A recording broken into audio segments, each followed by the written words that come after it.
Your inability to manage your stress is not your fault. People like myself, people in the helping professions, are to blame and are responsible for your inability to navigate, master, and conquer your stress. Welcome to the Heal the Hurt podcast. The AMA and the CDC estimate that between 70 and 95% of all illness, disease, that even means the current pandemic, and all sense of daily suffering that we all experience is a direct result of the inability to manage stress. And I'm going to show you that the reason that stress epidemic and pandemic, which is causing all of this unrest in our daily life nonstop, that the reason it keeps escalating and getting worse and having more and more profound effects, we, the people you lean on for solutions, are the problem. We are not providing you the solution. Well, today I'm going to change that for you. I'm going to give you the skills and tools that the medical profession, that the helping professions are not giving you, and that's giving rise to pandemics. It's giving rise to all of these struggles that we're having in our life. Now, the first way I'm going to prove it to you and help you is I'm going to suggest that you go to your favorite medical website, whichever one it is. Go Google it and look up their definition of stress. Invariably, doesn't matter which one you pick, there are going to be two common themes in their definition of stress. The first is they're going to describe some sort of activation of the fight or flight response. That whenever you're stressed, any of us, it activates our fight or flight response. The second thing it's going to talk about is that because of an inability, a maladaptive, that none of us have developed adaptive coping resources, that we get overwhelmed by a situation because we don't have the coping skills to navigate the event. Well, do you see, once you pull up the definition, look at it, what you're going to see is two things. We don't have emotional mastery and we are all scared to death. We're in fear, right? But are they telling you that? What is it when you go to your doctor? Well, it could be your therapist too. And you start talking about stress. What's their solution? Pills. Is that a coping resource? Does that help you develop skills and tools to navigate a situation? No. It's a diversion. It doesn't even address the issue. Do they explain to you what the fear response is and what all fear is derived from? No. Well, that's why stress, that's why these epidemics and pandemics are on the rise, because people in our profession are not giving you the proper information. Their solution is to medicate you, which is covering over the exact problem. It's not giving you the solutions that you need. So today's information is just going to be a topical version of it. If you want to go deeper, if you want the full process, there are two things I suggest. One, pick up a copy of my book, Your Journey to Success. In there, I have a whole chapter dedicated to fear, and I break it all down. And I discuss how the medical community and the helping professions are basically lying to us and they're not helping us when it comes to stress. So you can find out there. If you don't want to pay, that's fine. I did a 5-part series on how to stop stress. You can go to my YouTube channel and just watch. I break it to each piece of it that I'm going to discuss today. I go in depth on each piece of it. And so it's a 5-part series on my YouTube channel. I'll give you links so you can go directly to it, and that way you can get the information for free. You don't have to buy it in my book if you don't want to. So again, this is the cursory explanation, but both my book and my 5-part series on how to stop stress, I encourage you to go to those for the deeper dive in the complete process, okay? So what we need to develop are the skills and tools to, one, have emotional mastery to work through these stressful events. And two, we need an understanding of what fear is. And to do that, we first have to get out of denial. there are three things the helping professions, what your doctor and therapist need to stop doing so that you can get the help and care that you deserve. The first is we need to quit calling it stress. It's not stress. Like I said, look at the definition. We're all afraid. We're scared to death. We're not stressed. We are afraid. But this is where the helping profession isn't guiding you. You see, what happens when we talk about stress? When we talk about stress, there's a general implication that I'm doing more than you. My life is so stressful because I'm so accomplished, right? I work harder than you. I work out more than you. I take better care of my kids than you. Like, it's kind of a power thing that in many ways it's like I'm better than you, or I have so much going on. I'm so accomplished. Now, we may not want to put that over top of somebody, but it does have that implication of power and strength. Like I'm accomplishing so much. Well, what happens if I say to you, God, man, my life, I'm so afraid right now. Everyone sees us as weak. Well, that's where the helping professional, both your doctor and especially your therapist, needs to empower in you that, look, there's nothing wrong with being afraid. I mean, the fear response is natural in all of us. Like, many people may have already tuned this video out, and that would be because of the fear response. It doesn't mean they're weak. But anytime, because see, I'm challenging all the information you've ever had on stress. You think it's this outside thing that you can't control because that's what the medical community and your therapist have told you. They're like, oh, you can't fix this. Only the pill can do this for you. So therefore, you're powerless. And now I'm confronting that. Well, this is what your therapist and the medical community needs to let you know. Whenever we see, touch, smell, taste, or hear anything we've never experienced before, in other words, whenever one of our five senses is engaged for the first time over a new topic, we immediately go into fight or flight. We can't stop it. It's a natural reaction. And so many people, like most people, it takes 1 to 3 years before they really latch on to any of my stuff. Like, it takes them a long time to watch because I say so many things that nobody else is talking about. It's scary to them. But innately in their gut, they're like, God, there's some truth. And so they bite around the edges. They hang around. And eventually their brain and body goes, oh, well, this guy's not so scary. He's right, too. Wow. And boom, the wall drops, and all of a sudden they let in all the information, and their life just starts to just explode. It gets so good. But it takes a while because of the natural fear response. Now, that's your therapist's job. They need to be teaching you how to navigate that fear reaction, which I'm going to get to in a minute. There's simple skills and tools. There's a 3-part process to put that fear reaction to rest, and I'm going to give it to you. The second thing we learned in childhood is that we are weak, right?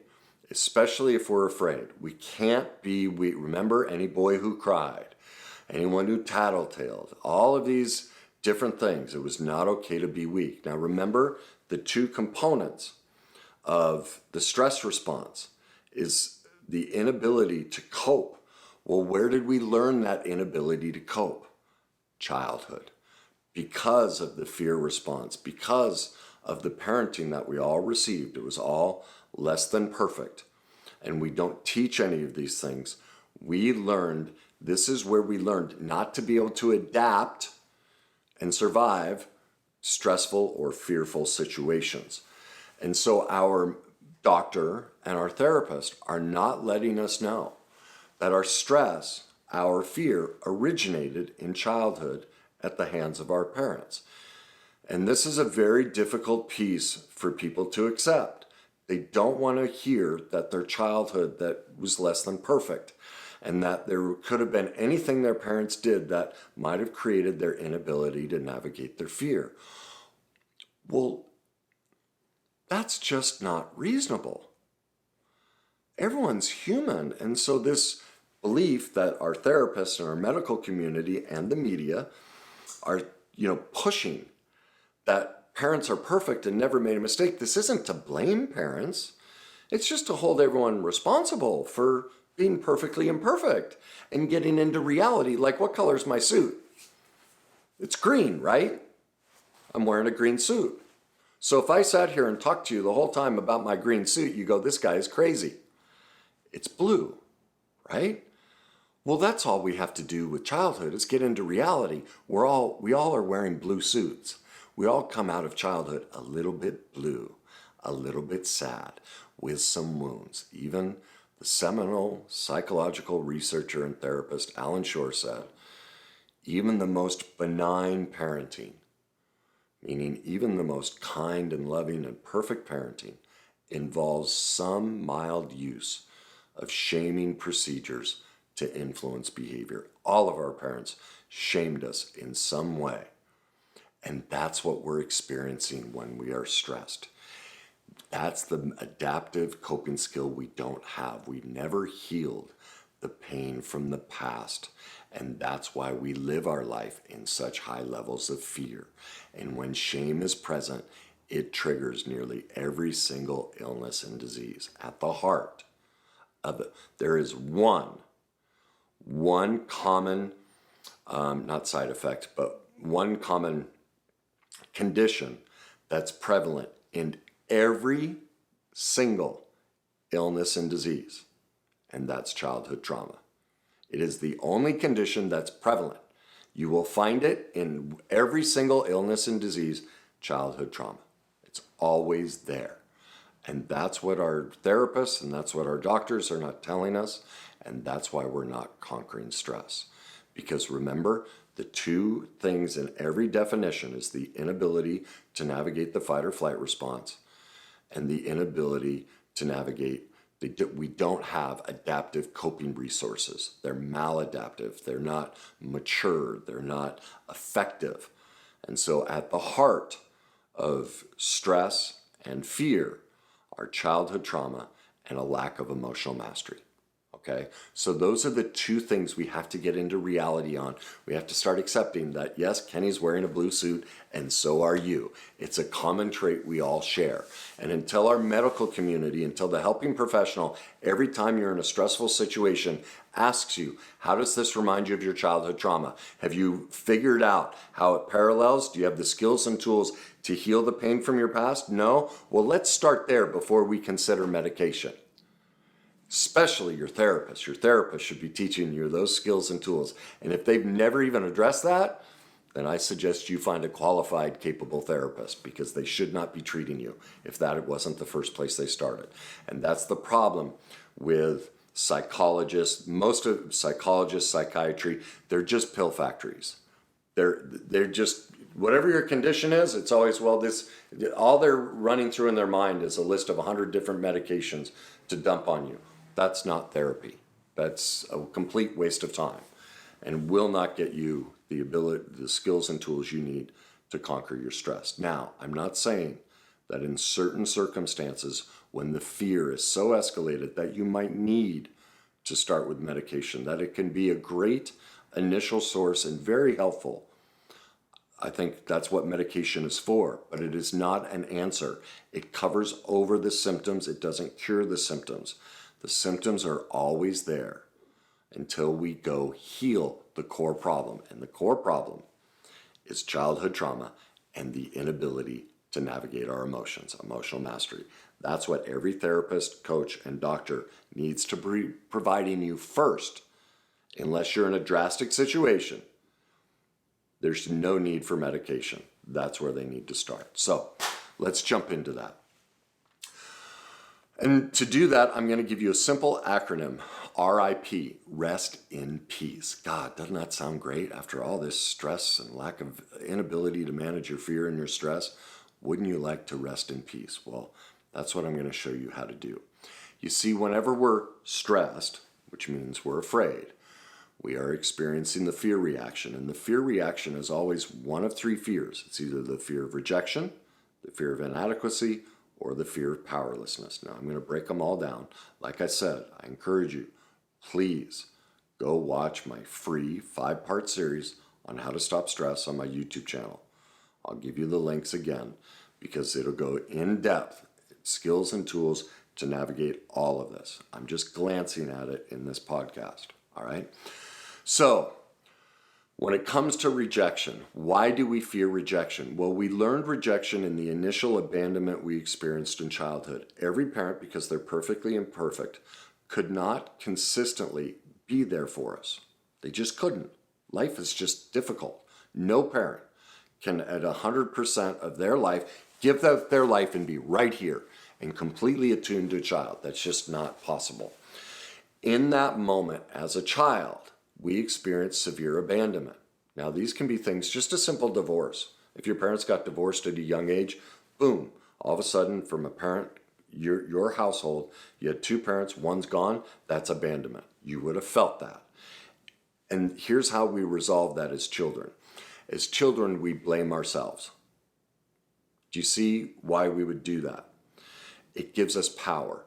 You see, if I'm to blame, if I'm responsible, if you reject me, your abandonment of me is because I'm ugly, I'm too skinny, I'm not funny, I'm not, whatever it may be, that means I can change it. If I'm to blame, I can fix it. And so that's what we all do as children. Whenever there's a problem in our childhood, and especially a problem that our parents and their perfect imperfections created, we assume the blame because we are powerless over our parents' perfect imperfections and the way they abandon us. We can't stop that. We can't do anything with that feeling of abandonment. And so the only way we can reconcile it is to turn it against ourselves and blame ourselves.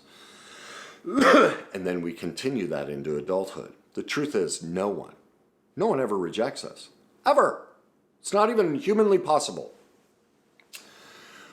For instance, me. Why would people change the channel and not watch me any longer? Probably because they don't like my mannerisms. Well, what does that mean? Is that a rejection of me? No. Instead of somebody uses their right hand, they want someone who uses their left hand, or they want someone, who's that guy, Todd LeGrand or something? He's a therapist, and he sits like he's like a statue, and it's just his mouth moves like he's very monotone in his speaking. Well, I'm very gregarious. That's not a rejection of me. That's just, oh, Todd's quiet and peaceful. Kenny's a bit spastic at times. Oh, I don't like that. That's about what they like. How about this? Do you like Italian or Mexican? So if you like Italian, they like Mexican, is that a rejection of them? No. It's just you like Italian. Again, but we take on rejection because it gives us power. If I'm to blame, I can fix it. That's why we fear rejection. And so ultimately, at the heart of rejection is an abandonment wound in childhood that needs to be healed. And from there, we need to learn how to affirm ourselves and how to meet our needs and wants instead of looking for outside validation, outside affirmation for our worth. Okay? So that's what you want to pay attention to. When you look back at all of your failed relationships, look at it realistically and realize they wanted a blonde, not a brunette. They wanted someone who hiked instead of swam. They wanted someone who played golf instead of tennis. They wanted someone who liked to be intimate more often or less often. Everything they're complaining about, even though they blamed you, that's their own insecurity. Everything they complained about is just a laundry list of their needs and wants. Well, it's their job to go meet them. It's not your job. And so they went off and they pursued their needs and wants. It actually had absolutely nothing to do with you. You weren't to blame. Just like as a child, you weren't to blame for your parents' abandonment of you. They just had life. Life got in the way. Being a parent is an incredibly difficult job. Hell, just living life without kids is an incredibly difficult job. Okay? So it actually has nothing to do with us. It has everything to do with the other person and their own needs and wants. All right? Again, for a deeper dive on how to navigate the fear of rejection and conquer it, go to my 5-part series. Now, let's move on to the fear of inadequacy. This is the easiest of all fears to conquer. When we fear inadequacy, it means we don't feel we have the knowledge, skills, or tools to do something. So, I use these kind of scenarios all the time. Think about it. When you went off to college for the first time, what was your biggest fear? Where's my dorm? Where are my classes? The campus is so big. How am I going to get around? So you don't have the knowledge, skills, and tools to know where the dining room is and where your dorm room is and where your Chem 101 is. And so what do you need to do? Well, get there a week early, walk the campus, gain the knowledge, turn it into a skill, or practice it so it becomes a skill. And once it's, been practiced, now it's a tool you can use without thought. It's just reaction. And that's what all of this process is about. The reason people are stressed is they don't have the process. They don't know that they're afraid. They think it's stressed and it's just, something that only medication can fix. And so they've never gained the true knowledge of, it's rejection, inadequacy, and powerlessness. All I need to do is pause and ask myself, do I fear rejection, inadequacy, or powerless right now? Oh, it's rejection, so I go do this. And now I need to develop the skill. I will practice it. And eventually it becomes a tool that every time I get triggered by the fear of rejection, I automatically just go do this. Boom, stress is gone, fear is gone, illness, disease, pandemics, gone. Simple.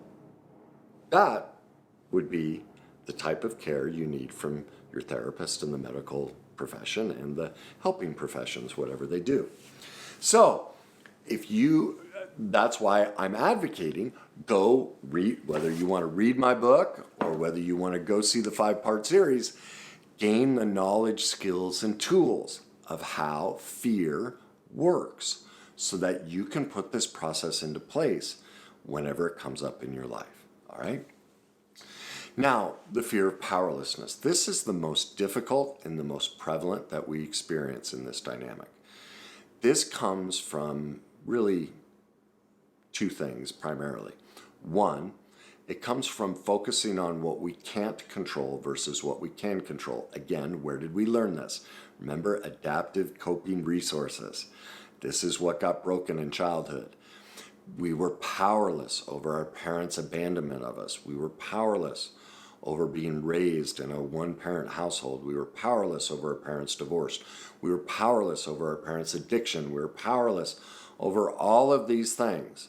And so because we don't have emotional mastery and we are just a child, what we try to do is we try to get control to save our life. So we try and control everything. Well, what do we have control of in life? Nothing but one single thing. And what is it? Us. But think through your life. Think through your relationships. Why have they broken up? Because you tried to get them to be different than they were. You tried to get them to stop acting out in some way, whether it was an addiction, whether it was abusive, whether it was cheating, all these different things. You tried to control them. Now, I'm not saying their behaviors were appropriate and you shouldn't have been upset by them. But we can't stop those behaviors. All we can control is ourselves and go, wait a minute. I keep asking this person to, not come home in their addiction and they keep doing it. What can I control? Me. Well, maybe I need to leave. See, instead of playing the victim and blaming them, we need to look at ourselves and go, wait a minute. If I don't like watching this, all I have to do is not show up. I tell this story in my book as to how this works. My second wife, when we were dating, I used to stop by her work, and she was in between jobs and she was working as a waitress, and I noticed that she would do shots and flirt with the male customers. And I was all ticked off by it, and I was learning about this process. And my therapist said to me, Kenny, what can you control? Ooh, because I can't stop her, right? Now, all of you would say, oh, that's wrong. And what do most people do? We'd yell and scream and tell them what they're doing is wrong and they need to change that because I'm your boyfriend. Complete waste of time. Total waste of time. The only thing I can control is myself. Well, what are my morals and values? My morals and values are I'm not a big fan of the person I'm dating drinking on the job and flirting with other men. So what can I control? Well, if I don't want to see that, I don't have to show up to her work. So I stopped going by. Now you have to remember we just started dating, so it would also have been inappropriate to kind of lay down demands. But even if it had been, I kept this line of reasoning throughout the marriage. And so after, I don't know, 3-4 days, she's like, you coming by? I said, no. She's like, why not? She's like, oh, it doesn't work for me. What do you mean it doesn't work for you? Like, you stopped coming by. And I said, well, I've just noticed that my girlfriend likes to do shots and flirt with other men, and it just doesn't work for me. See, I didn't tell her what to do. I didn't tell her she needed to stop. I just told her what worked for me. I controlled what I could control, me. That's called setting boundaries. There's no codependence in that. And that's the problem when we're in fear, when we're in stress, we are codependent. That's what we got, learned in childhood. When that abandonment happened, we became dependent. I mean, we are dependent on our parents to survive. But now we became dependent on trying to change them because we lack emotional mastery. Our medical profession, our helping professions haven't taught us how to heal this trauma and how to develop these skills on our own. So we're just trying to control everyone and everything instead of healing ourselves. Well, I was learning how to heal myself. And as it happened, it was, 3 days later, all of a sudden, my now ex-wife and I were out to dinner, and she said, hey, I wanted to let you know I got a different job. See, she didn't like, because of the boundary I set was, these are my morals and values, she thought about it and went, ooh, if I stay here, I won't see Kenny. I don't like that. I'm going to get a job where I see Kenny more. I didn't control her. I let her make her own choice, a choice that empowered her, and it came from me empowering myself. That's how you move from being powerless to powerful. You stop trying to control them. You stop focusing on them. You focus on yourself, the one thing you can control. All right? Now, the second reason we feel powerless is the inability to say no. Look at what childhood taught us. Because as a child, our life depends on our parents. We will not survive unless we physically and emotionally attach to another human being. Therefore, when our parents are perfectly imperfect, we cannot say no to them.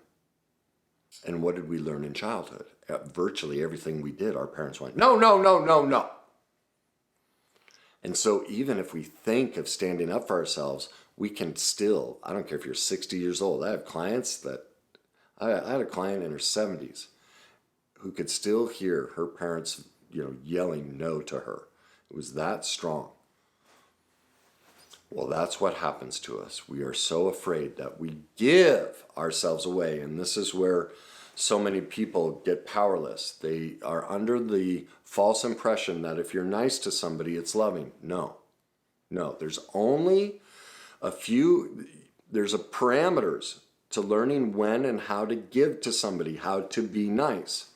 And this is the problem. Everybody's being nice, and we as a society, because our helping professionals, our doctor and our therapist has never taught us, and the media especially has taught us, oh, we just give. If you want to love yourself, do things for others. Baloney. You can only do things for others under when you satisfy 3 conditions. 1, before you ever say yes and ever do anything, you have to ask yourself, will I keep score? In other words, am I going to keep track that I did this for them? 2, will I ever bring it up and throw it in their face that I did this for them? And 3, will I ever have resentment that I did this for them? Do you see, they're all the same thing, but everyone says it differently. That's why I say 3. Think about it. Why did every single friendship and relationship you've ever been in dissolve? How did it, when it ended and you sat with your friends and you complained about the other person, what did you say? I did A, B, C, D, E, F, G, H, I, J. I did all of these things. I gave all of these things. I was so nice in all of these ways, and they wouldn't even do this for me. Do you see? That's why this crock of doing things for others and being nice is a lie. It's creating stress, it's creating fear because it's a massive manipulation. I did these 10 things because I wanted you to give me this, and you didn't give it to me, and that's why I left. That's what our helping professionals have taught us. Gratitude, be grateful, do things for others, but they never gave us this platform. You cannot give when there are strings attached. That's not giving. That's taking. That's harm. And that's what's creating all of this illness, disease, and daily suffering is our helping professionals have never taught us that our attempt to be nice is actually incredibly destructive, incredibly manipulative. It is the cause of nearly every single divorce. It is the cause of nearly every single relationship that has been broken. Everything we struggle with is because of this lie we have been given that you have to say yes. The spirituality, I mean, my gosh, the whole, whichever religion it is, that's their whole model. Give, give, give, give, give. Well, yeah, as long as you can satisfy those. But I've seen the most spiritual, religious, church-going people be the most angry people because all they talk about is how much they give to others and get nothing in return. Well, you didn't give freely. Whatever your spirituality is, you're not being spiritual. You're being manipulative and you're trying to get something from somebody, not because you're bad, but because the helping professionals have never taught you correctly. That's not your fault. You are not to blame. People in my position are to blame for the stress and fear and the distress in your life because they never taught you this. You deserve better from us, much better. Okay?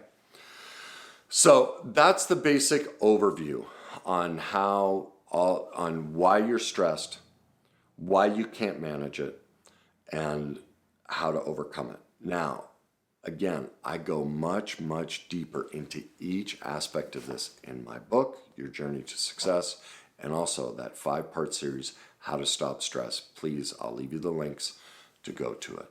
So if you know somebody who isn't managing their stress and they're going to helping professionals, whether it's a doctor or therapist, and they're just being pumped with pills and they aren't asking them about their childhood and they're not providing them with skills and tools and knowledge to conquer their fear, and they're still calling it stress and not fear, please share this video with them. They deserve better.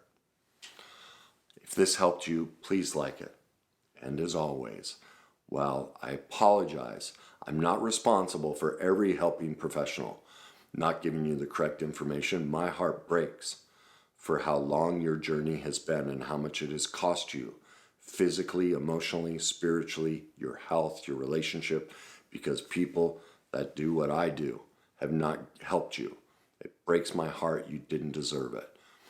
And so I urge you to do the healing work within yourself because you deserve better. And I also urge you to stand up and talk to your doctors and demand for the right, be your own advocate for the right type of health care to solve these problems correctly instead of through medication and pills.